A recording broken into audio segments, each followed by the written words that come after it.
Assalamualaikum warahmatullahi wabarakatuh. Suatu saat saya bertemu dengan salah seorang teman akrab. Dia bercerita tentang sebuah kejadian nyata yang dia alami langsung beserta dengan bibinya. Ceritanya suatu hari dia diajak oleh bibinya untuk berkunjung ke rumah salah seorang wali dalam tanda kutip. Sesampainya di sana, tamu putri dan putra dipisah.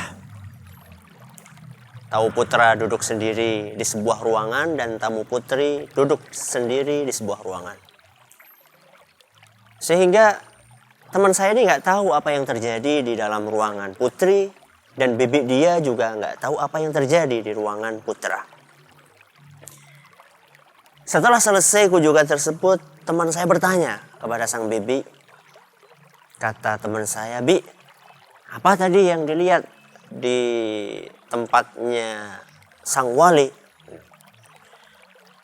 Kata bibinya, "Masya Allah, nak, ketika kami masuk ke ruangan itu, ternyata di ruangan itu sudah ada sang wali.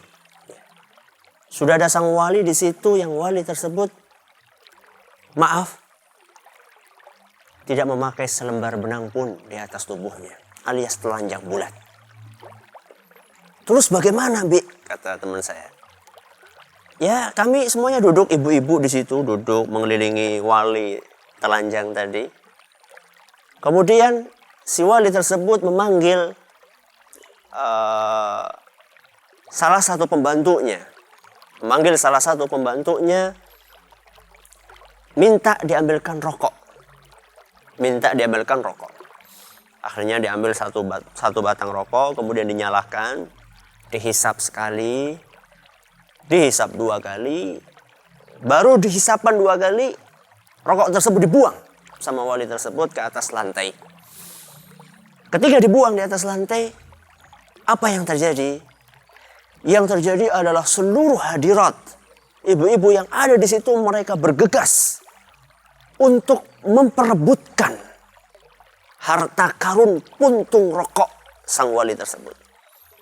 Dari sekian puluh ibu-ibu, ada satu ibu yang beruntung dalam tanda kutip mendapatkan puntung rokok itu. Apa kemudian kelanjutannya? Si ibu membawa sang bayi di dalam pangkuannya yang mungkin baru umur sekian tahun. Dan bayi itu oleh sang ibu diperintahkan untuk menghisap puntung rokok dari sang wali itu. Dengan tujuan ketika ditanya supaya apa? Supaya pintar seperti Mbah Wali tadi. Subhanallah, kaum muslimin dan kaum muslimat yang kami hormati.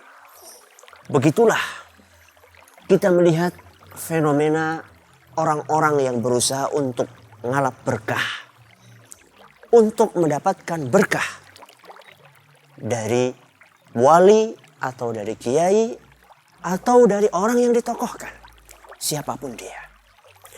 Maka kita perlu melihat, kita perlu mempelajari, kita perlu mengkaji, apakah fenomena seperti ini masih dibenarkan oleh agama kita?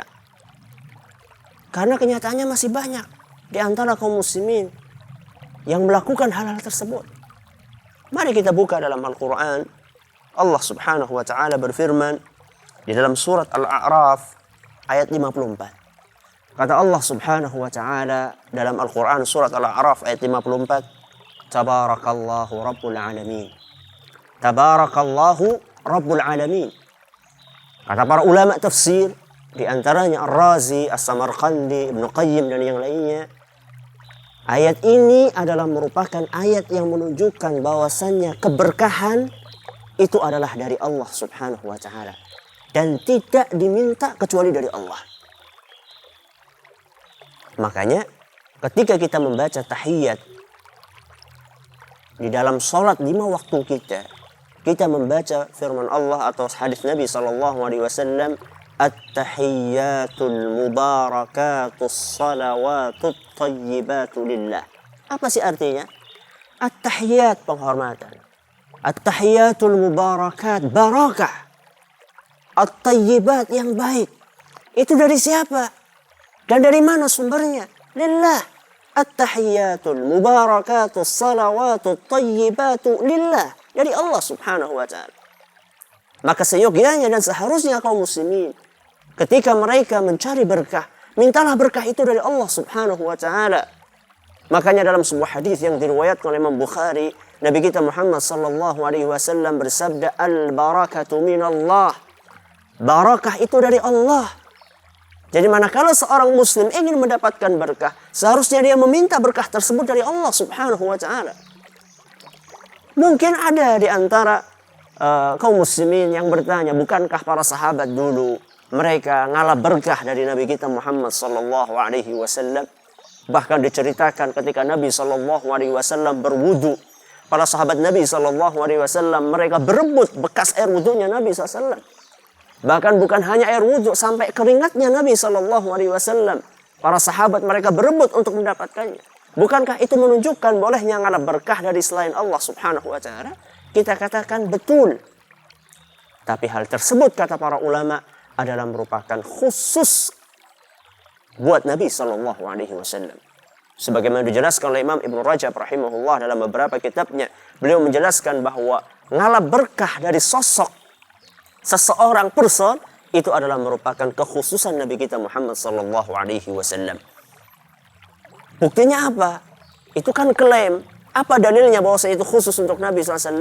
Dalilnya kata beliau, kata Imam Ibnu Rajab, dalilnya adalah para sahabat Nabi SAW.